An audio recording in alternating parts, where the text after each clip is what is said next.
Good morning friends, केमन आछो तोमरा सबाई? आशा करछि निश्चयई सबाई खूब भालो आछो। सौरभ श्रावणी चैनेले तोमादेर अनेक स्वागत, अनेक भालोबासा। तो आज के सकाल सकाल उठे पड़ेछि सबाई। तो उठे आगे बिछानार चादरटा चेंज करे निलाम। तो अनेक दिन थेकेई काचा काचा करे काचा हच्छिलो ना, ताई भाबलाम आजके केचेई नेब। तो तारपर बिछाना टिछाना तुले तारपर सब काज सेरे आर रान्नाघरे एसेछि। तो आगेर दिन देखो तो आमादेर ओई बाड़ी थेके सब्जी पाठिয়েছে। तो कत सब्जी देखो। तो सब सब्जीगुलो आमी एखन गुछिए गुछिए प्लास्टिके करे करे फ्रिजे राखबो और जेगुलो दरकार सेगुलो रान्ना करब। तो तारपर आमी चालटा धुए निচ্ছি, भात करब। और एटा देखो, तो एटा हच्छे डुम्बुर। तो आमी भाबिए जलटा फेले दिएछि। तो आलू दिए निरामिष तरकारी करब। तो आलू भेजे सब मशला दिए भाजाभाजी करे तारपर लास्टे डुम्बुरटा दिए कषिए और जलटा ढेले दिलेई तरकारिटा रेडी। तो लास्टे एकटू घी और चीनी दिए दिलेई होबे और एकटू गरम मशला दिए दिलेई होबे।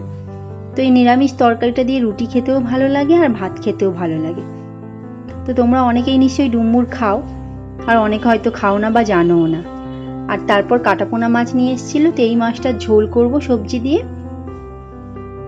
আর ওখানে শাক ভাজা করে রেখেছি। তো এখানে পরিষ্কার করে নিচ্ছি রান্নাঘরটা। তো আজকে ভাবলাম কি দই বানাবো, কারণ এই গরমের সময় না একটু টক দইয়ের ঘোল খেতে খুব ভালো লাগে। তো কিনে কিনেই খাই। তো আজকে ভাবলাম একটু বানানো যাক, কারণ ঘরে বানালে অনেকটা দই হবে আর ইচ্ছা মতো খাওয়া যাবে। তাই জন্য দেখো আমি এখানে 2 প্যাকেট দুধ নিয়ে নিয়েছি। তো 2 প্যাকেট দুধ নিয়ে ভালো করে ঘেঁটে ঘেঁটে ঘেঁটে ঘেঁটে মানে ফুটিয়ে ফুটিয়ে ফুটিয়ে ফুটিয়ে কমিয়ে নেব দুধটাকে, অনেকটাই কমে যাবে দুধটা। তো অনেকক্ষণ থেকে ফোটাচ্ছি, 10-15 মিনিটের মতো তো দুধটা ফুটছেই। তো পুরো অনবরত হাতা দিয়ে ঘাঁটতে থাকছি দুধটা। তো ফুটিয়ে নিয়ে আর এখানে দেখো টক দই নিয়েছি, কিছুটা টক দই 50 গ্রামের মতো টক দইটা আমি গ্লাসে ফেটে নিয়েছি। তো ভালো করে টক দইটা ফেটে নিয়েছি। নিয়ে তো দুধটা ফোটানো হয়ে যাওয়ার পর আমি দুধটা গ্যাসটা অফ করে দিয়ে কিছুক্ষণ মানে রাখবো, মানে 2 মিনিটের মতো দুধটা ঠান্ডা করতে দেব। তারপর ওই দুধটা একটু টক দইয়ের সাথে গুলে আর ওই বাটিটাই ঢেলে দিলাম, দিয়ে তারপর সব দুধটা ঢেলে দিলাম, দিয়ে এবার ঘেঁটে আর এটা একটা ঢাকা দিয়েই বসিয়ে দিলেই টক দইটা আমার হয়ে যাবে। তো আমি ভালো করে এখানে গুলে নিলাম দেখলে পুরোটাকে। তো ঢাকা দিয়ে এবার আমি এখানে দেখো একটা গেঞ্জি, তো পুরনো গেঞ্জি বা যে কোনো কাপড় দিতে পারো, সুতির কাপড় হলেই হবে। তো গেঞ্জি জামা ছেঁড়া দিয়ে আমি এটাকে ভালো করে মুড়ে দিলাম যাতে মানে বাইরের হাওয়া না ঢোকে। আর মেয়ের ভান্ডারটা সামনে ছিল সেটাই দিয়ে দিলাম। তো এখন ঘড়িতে বাজে দেখো 11:15।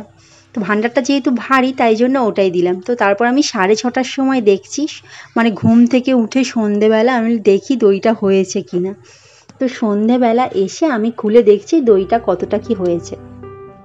তো দুপুরবেলা 11:15টার সময় বসালাম দেখলেই, আর সন্ধেবেলা ঘুম থেকে উঠে দেখছি। তো এর আগে দেখলেও হয়ে যেত, 3-4 ঘন্টা লাগে দই হতে। তো আমি 6:30টার সময় উঠেছি তখনই দেখলাম।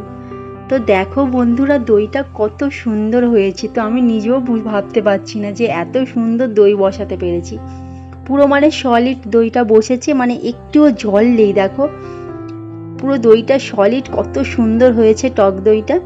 তো এবার ভাবছি আমি একদিন মিষ্টি দই এইভাবে বানাবো, কিরকম হয় দেখবো। তো ফার্স্ট টক দই আমার মেয়ের জন্যই তুলছি, তো ওকে একটু খাওয়াবো। আর ও তো দই খেতে ভালোই বাসে, তো দইকে দধি বলে। তো ওর জন্য তুলছি, দেখো এখানে দাঁড়িয়ে আছে। তো ওকে একটু খাইয়ে দেবো টক দইটা। তো তারপর আমার আর ভিডিও করা হয়নি। এটা সন্ধেবেলা ও অফিস থেকে আসার পথে তো মোমো কিনে নিয়ে আসছিল, তো সেটারই ভিডিও করেছে। তো মোমো কিনে নিয়ে এসছে বাড়িতে। দেখো অনেক দিন থেকেই মোমো খাওয়ার ইচ্ছা হচ্ছিল। তো আগে বানানো হতো, এখন আর সেইভাবে বানানো হয় না, তাই জন্য আজকে মোমো কিনে নিয়ে এসছে। তো চিকেন মোমো। তো অনেক দিন পর মোমোটা খাচ্ছি না, ভালোও লাগছে। তো মোমোর সাথে না স্যুপ দেয়নি, বাউ মোমোতে নাকি স্যুপ দেয় না। তো ওরা ওই চাটনি দিয়েছে, তো ওই চাটনি দিয়েই খাবো মোমোটা। আর মোমোটা কিন্তু খেতেও খুব ভালো ছিল।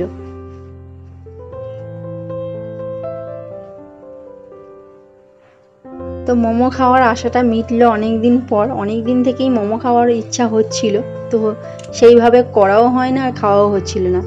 তো আজকেই ভাবলাম খাওয়া যাক, তাই জন্যই বললাম আর নিয়ে আসলো মোমোটা। তো মাম্মা ওখানে দেখছে দেখো। তো সব মোমোগুলো প্লেটে প্লেটে আমি সাজিয়ে নিলাম, তো সবাই খাবে। তো চাটনিটা আমার সেইভাবে ভালো লাগেনি, তো লাস্টে আমি আমাদের টমেটো সস দিয়েও খেয়েছি। তো একটু স্যুপটা থাকলে ভালো হতো, তো স্যুপ নেই আর কি করা যাবে, সস দিয়েই খাওয়া হোক। আর মাম্মাকেও একটু দিয়েছিলাম, তো ঝাল ঝাল করে খেতেই পারিনি, একবার দিয়েছি তো ঝাল ঝাল করে যা করলো তোমরা দেখতেই পাবে। তো বন্ধুরা, আজকে ভিডিওটা এখানেই শেষ করলাম। ভালো লাগলে লাইক করো, কমেন্ট করো, শেয়ার করো, আর আমার চ্যানেলটাকে প্লিজ সাবস্ক্রাইব করে দিও। আর তোমরাও সবাই অনেক অনেক অনেক ভালো থেকো, সুস্থ থেকো, সাবধানে থেকো। তো আজকে এখানেই শেষ, টাটা। সবাই ভালো থাকবে। তো মাম্মার অবস্থা দেখো।